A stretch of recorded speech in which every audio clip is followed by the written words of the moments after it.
Well, hello everyone. Hello. It's a privilege to be here in such a wonderful place. I'm imagining it filled with people. You know, we're surrounded by a great cloud of witnesses, because the great cloud of witnesses is made up of people who sat in these pews. So I'm just picturing all the hundreds of people packing in. And here we are, the 50 faithful in the cave, saved from the trouble. Well, testimonies, where to begin? I'm going to give you a couple of Tyre testimonies, okay? Because I could write a book about Tyre testimonies, but I'll just give you a couple because they're sort of interrelated. Sometimes people say to me, oh, it's all right for you. You have an exciting life and it always works out for you. And I sort of smile because secretly I think you have no idea about how challenging and exciting life can be.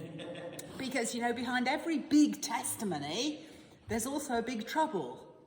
Because if you didn't have the big trouble, there wouldn't be a big testimony.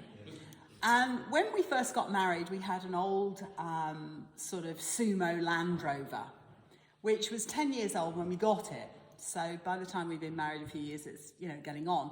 But most importantly, the tyres were really getting on. And before I went to India, I was a magistrate. So it was really hard for me to embrace the Indian culture of having wretched tyres that, quite frankly, you shouldn't be driving anywhere on. But of course, we're driving on them. So I always felt this little sort of sense of panic every time we got into, you know, the sumo that, you know, anyway, we're breaking the law. It's all illegal. What am I doing, Lord? I'm supposed to be, you know, upright. But life is not always like that. And God uses difficult things to teach you a lesson. So we get in and we do a lot of driving about. And believe me, the roads are not what they are here. The roads are sometimes more challenging than you can imagine. So we have 5 tyres, none of which are very good. And over a period of months and a year or so, they just get worse and worse. And we're believing God for new tyres, and God isn't answering. So every time we go out in the vehicle, we get a puncture. And that means your jack doesn't work because your jack dies because, of course, you know, you're using it too much. So your spare wheel is finished because, you know, you've used that one. The least, you know, the worst one is in the boot.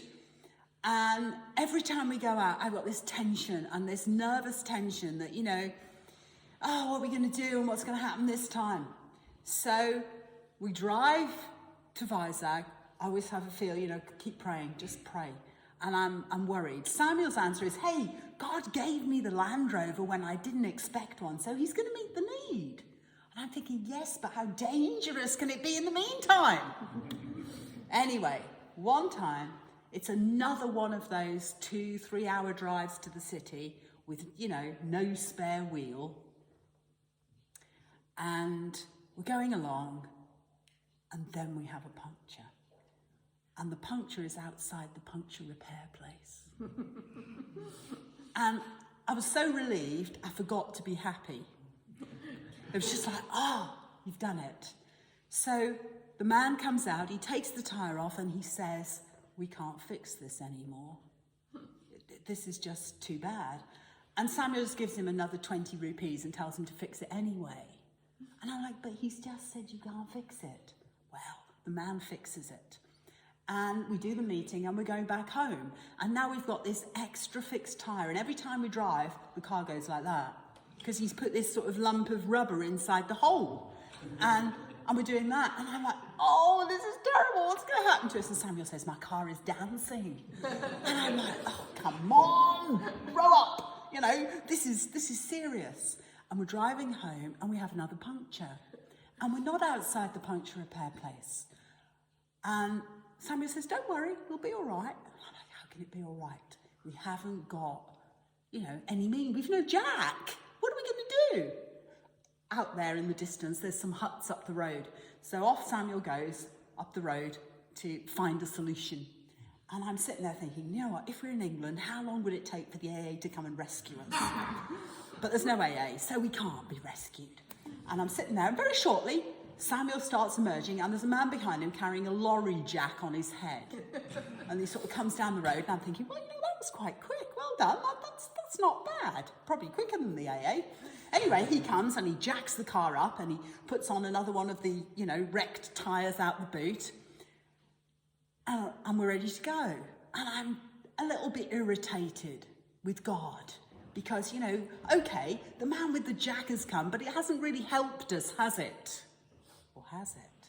Why did we have to stop here, Lord, where there's nothing? And Samuel gets in the car and he says, you know what?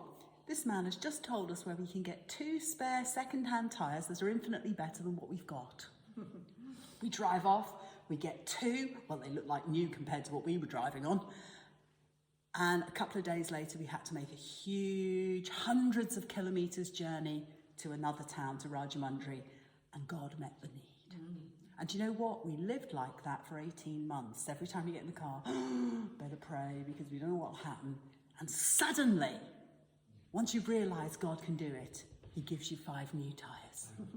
And that's what happened. So praise the Lord. That's 2 of hundreds of tyre testimonies. Okay.